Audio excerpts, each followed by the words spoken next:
the skinwalkers play. We're gonna wrangle chickens and hogs all day. Pastoral life is the best. Eggs and chickens, plus all the rest. Alright guys, so welcome back to the ranch. I know, been a little while, been busy at work. I had some interesting projects, but this is going to be my review, or a real simple basic overview, because we're actually going to shoot this in part 2 and give you a look through the optic. My overview of the Caracal 814A2 direct impingement patrol upper. I guess we can also talk about the M-Bus 3s, which are actually way better than those old M-Bus sights that frankly sucked balls. I never really cared for the original M-Bus. These are much better. And of course, I threw a SL stock MOE on it because this is the best AR stock there is, and I'm still waiting on a sling. I think this is. A lot of people will Assault mod argue with me, but I fucking love the SL stock. The way how rigidly it locks onto the buffer tube. But anyways, back what I was saying. So, what this is, this, in case you don't know about Caracal, they are originally from the UAE. The company is. However, this gun, or upper, is almost 100% U.S. assembled or made out of, I forget exactly where, but it's in Idaho, I believe. And they use this, the QC is extremely high. I'll just say that first off. There are some features I wish this gun had, but for the money, I think you're getting a very good buy here, and it's kind of underrated. So what I mean by that is, let's look at the barrel. We'll start from the barrel onward. So we just have a standard, as you can tell, A2 flash hider. Pretty good choice. I like A2s. Nothing wrong with them. We have a 1 in 7 twist. 5.56 NATO. Let me see if I can get the 1 in 7 for you. There you go. And it's got a very interesting profile. I would take the handguards off, but for you guys, but I'll tell you why I won't here in a minute. But we'll see if you can see the barrel profile through the M-lock slot. So it starts out near the chamber pretty thick, and then it really pencils down, kind of like a government profile barrel. The gas block's a little thicker, but then it dramatically pencils down again, and maybe a little bit thicker at the end, but not quite like a normal M4 contour.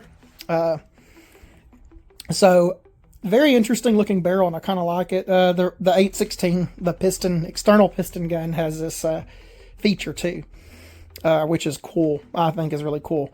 We'll look at I wished the barrel was cold hammer forged. It is 4150 CMV, and it's QPQ finished. So theoretically, it should last almost as long. I believe the engineers that developed this gun also developed the SIG 516 and worked on the HK 416. So effectively, they know what they're talking about in order to get this gun to be the best it can be. But I do wish it had cold hammer forged, just, you know, for that extra insurance. I think chrome lining, you know, is a little overrated. I think it's a nice thing when it's chromed, but I really do wish it was cold hammer forged. But we'll see how long it lasts. I don't know if I'll ever shoot it out, so we'll see. The rail system, I absolutely love. It is rock solid. So it goes out to, I believe it's probably a 13 or 12 inch rail. I'd have to measure it to be sure. But it is dovetailed several places into the receiver. I don't know if you can see under my optic here. There you go. You can see the puzzle piece. So it can't rotate there. It's screwed into the barrel nut, and they use these neat locking springs on the screws, which I've never really seen that before. And that's kind of why I don't want to take this handguard off, because it's so professionally installed. Otherwise, I would. I believe it's got a standard carbine length gas system, so it will be a little overgassed, but I mitigated that with the special feature in the buffer tube, and this lower up just threw together. The bolt carrier and bolt group here, I'll just cut so I can show you guys, because, you know, YouTube's gonna pinch a loaf on me if I, you know, show you taking it apart, so I'll be right back. Alright, so we got the bolt carrier here. Now, I am not 100% sure who manufactures these carriers for Caracal, but they are C158 on the bolt head, and I believe it's the standard 8, forget the actual number, 860, no, 861, 8061, something like that, carrier. So really standard carrier and bolt. The staking is very well done. See, it goes pretty deep. They're not YFS screws, so seem to be good quality screws. It says, where's that at? Trying to show you guys the only marking. That just might be a magnetic particle inspection M.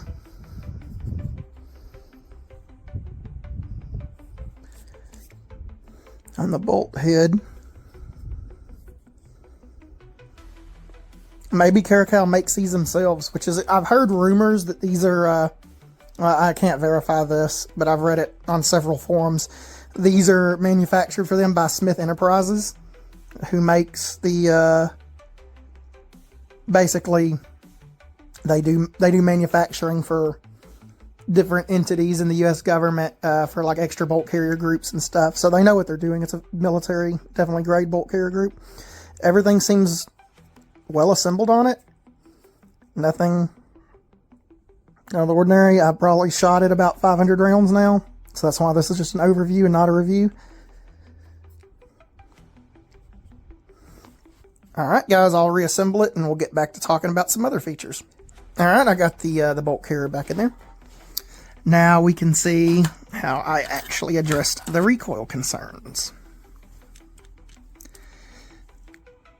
Good old Geisley H1 B42 Super, the MG42 / like AK fire control group style braided spring, makes this a dream to shoot, even with the carbine length gas system.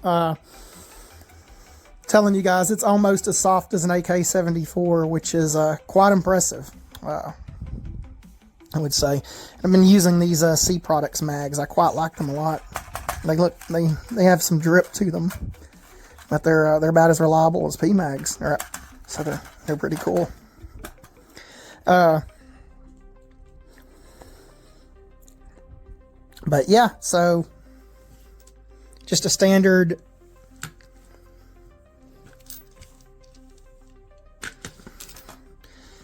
Spikes Tactical. You got your nice dueling dicks. Yeah, I don't know why they use this logo, guys. It's they frankly need well, this is about a 10-year-old lower, so there's that too. But yeah, I assembled this lower. I need to stake the castle nut. I haven't got to that yet, but I will do that. I bought the jig to do it correctly, and we'll get on to the I guess the second part of this review, which will be about the optic. Alright, so this is going to be the second half of the review. But this is the Trijicon, and I didn't see a lot of reviews for these, and I kind of took a risk buying it. But I figured, you know, a brand like Trijicon, it's not going to be a total piece of shit, or at least hopefully not. And I just got a Mark AR Leopold mount, which is a pretty common cheap mount. I think I paid $90 for it locally, so whatever. We got the made in Japan. I don't know if you can see that.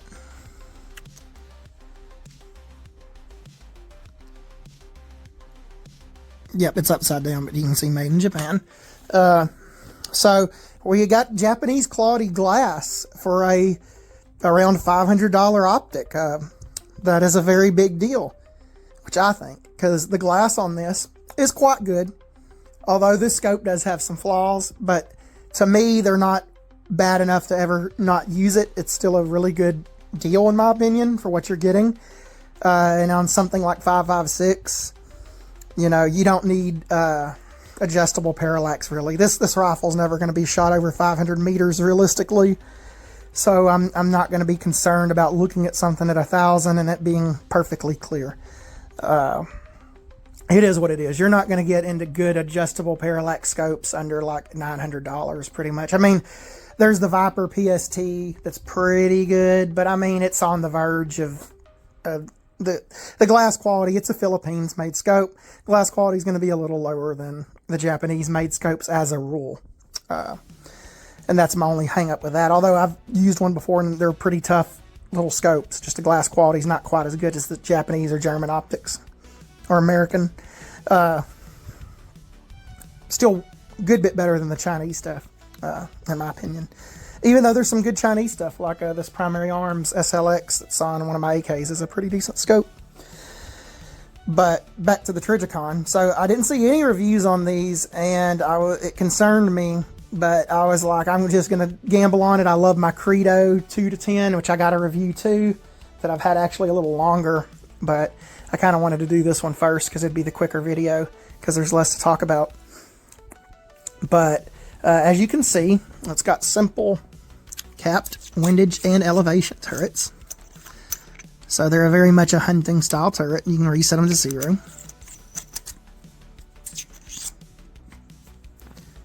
And it's going to look like dog shit, but I'll try to get the reticle. I might not be able to, guys. We'll see. Oh, maybe I did.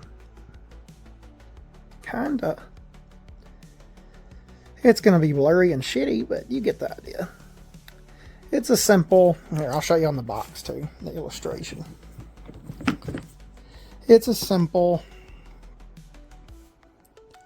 mil dot or MOA dot style reticle, rather. And it works well, you know, especially for a simple 5.56 carbine like this. And the glass quality is really, really nice. Like, especially for the money. It's about the same glass that's in a Credo. So I like the kind of tapered bezel. That's kind of neat. It's got going on. I don't know if you guys can see that. Yeah, there you go. So that kind of looks sick. I don't know, just a good multi-use MPVO optic, in my opinion. Now, I haven't beat on it yet. I have zeroed it. I have shot this at 500 meters and was able to get hits, so I was pretty happy with that. Of course, it has no illumination. That's also how you're getting this optic much more reasonably. And it has no parallax adjustment. So it is a very simple, I'd say, hunting style scope. Although it definitely has a tactical application and it's a Trijicon product. It's going to be tough as nails. The downside, I did say there was going to be some negatives. And the downside is I really wish this was a 2.5 or 2 to 12 instead of a 3. I think 3 is a little high on the low end magnification, and I will be getting an offset dot. Probably a Holosunner. I might go spring for an RMR. I really should spring for an RMR. To kind of counter the really high low-end magnification. Now, one thing I did notice that's kind of funky about this scope's glass, and what I was going to talk about on low magnification, is on 3X, in very certain lighting conditions, you get kind of bad chromatic aberration at the very edges of the glass, which isn't a deal killer for me personally, because this only happened when there was a really heavy mixture of shadows and lights everywhere. It was about 4 p.m. on a range, so getting dark, but not quite dark. And it only happened on 3X. Any other magnification was beautifully crystal clear, no chromatic aberration or very little. Just on 3X, and it's only at certain angles. So if you have a good cheek weld, it really doesn't do it. So it was well within usable levels, in my opinion. But just be aware, you're probably going to have a little bit to a moderate amount of chromatic aberration on 3X. which I think could be improved, and I wished it would go to a 2X, honestly, like the Credo. I wish this was a 2 to 10, honestly, instead of a 3 to 12. I think a 2 to 10 in the scent range would make way more sense. But what do I do? I'm not Trijicon. Also, the box they ship their optics now in is the most Gucci. Like, I felt like a billionaire receiving this. Like, look at this thing, guys. Like, I'm using it to store my my torque wrench and my screwdriver bits now because it's so fancy. And yeah, that scope just ships. It comes in with a top foam piece, which I have over here, but it just ships laying in there with all the stuff underneath the padding. It's very, very, very fancy packaging, which I quite like. So you get more than, you know, just one use from a scope box. It's very cool. And, you know, compared to my Credo's packaging, it's a little bit more fancy, in my opinion. So, yeah, I guess that does this for the overview. You know, I'm one of the YouTubers still left that'll review shit on their bed and talk about it. So, yeah, I give the Caracal 814 a thumbs up. Good job, Chris Sorois. Good gun. I ran a bunch of steel-cased garbage through it, and it choked it down, no problem. So, yeah, pretty good gun. I like it quite a bit. Will it replace the AUG or my AKs as a favorite gun? Probably not, but it'll definitely get used. And I do say the Trijicon Ascent's a good deal. Just be aware you're going to have a little bit of chromatic aberration on the low end, 3X, lowest end magnification, and you're not going to have an illuminated reticle or tactical turrets. So that, you know, more hunting style turrets. And it's an MOA reticle if you're one of the guys that has to have mil because you're like used to the military way or something. I'm more used to MOA because I grew up hunting and I wasn't in the military. So that's what I kind of stick with because it's the system I know, even though, you know, mils aren't that complicated, mil radians or whatever. It's just a slice of distance. I understand how it works. I just am more comfortable with one. But yeah, let me know what you guys think I should add onto the rail. I want to put Streamlight HLX probably. Light. I might get rid of the vertical foregrip. I don't know. It's just on there for the hell of it right now. I got to get a sling. I really don't want to stake it with this shitty Magpul, whatever this thing is. I just had this laying in a junk drawer, so I threw it on here. Although it might kind of be useful. I don't know. I might see how a sling attached here and at the point up here. Oh, and another neat thing. This is just a shitty Chinese eBay sling loop. But these are anti-rotation, as you can see. It does not rotate. So, absolutely based handguard. That's what I would say. Especially for, you know, an upper that cost $800. And the only thing I wish it had a cold hammer forged barrel.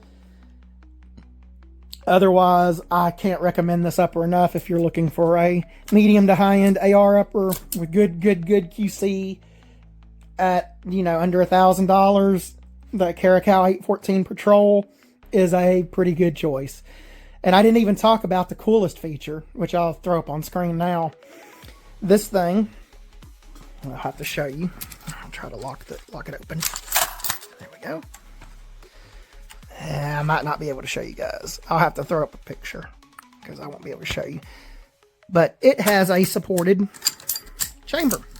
What that means is there is a nub machined into the trunnion or barrel extension. I call it a trunnion because I'm an AK guy. That fully supports the ejector tooth lug on or extractor tooth lug rather, not ejector, on the bolt head. So when this is in battery, the bolt is fully supported. And what that means is, you know, you can see like that HK test where they show the guy pulling an M4 out of the water and firing it and it blows up. That's because that lug on the extractor, it just blows out the side of the gun because it's not supported. Now, because this lug is supported on this gun, that won't happen. It could have sand in the barrel. It could have even a squib, which blew my mind when I saw this on Caracal's video. Like, you guys should go look at their video because it shows that they're testing this. It can survive a squib. This is a feature from the HK416, which you do not see in a lot of ARs, which that's what really drove me to get this gun, is because of the reinforced chamber. I thought that was the neatest thing. You essentially, for $800, are getting a big feature of the HK416, which is a $5,000 rifle. You know, so I can't say that enough good things about that system, and I find that very mechanically fascinating. And that's what led me to get this upper specifically. Now, I kind of made the mistake of buying this from Bowtac because they were one of the only vendors that had it in stock. And while their customer service was helpful, it took them forever to get this upper to me. So I ordered this, oh God, like probably the beginning of October, and I got it the third week of October. So the first week, I ordered it first week. It took about 2 weeks for me to get it. And which is a long time in this day and age for a vendor to not get you something in that time period.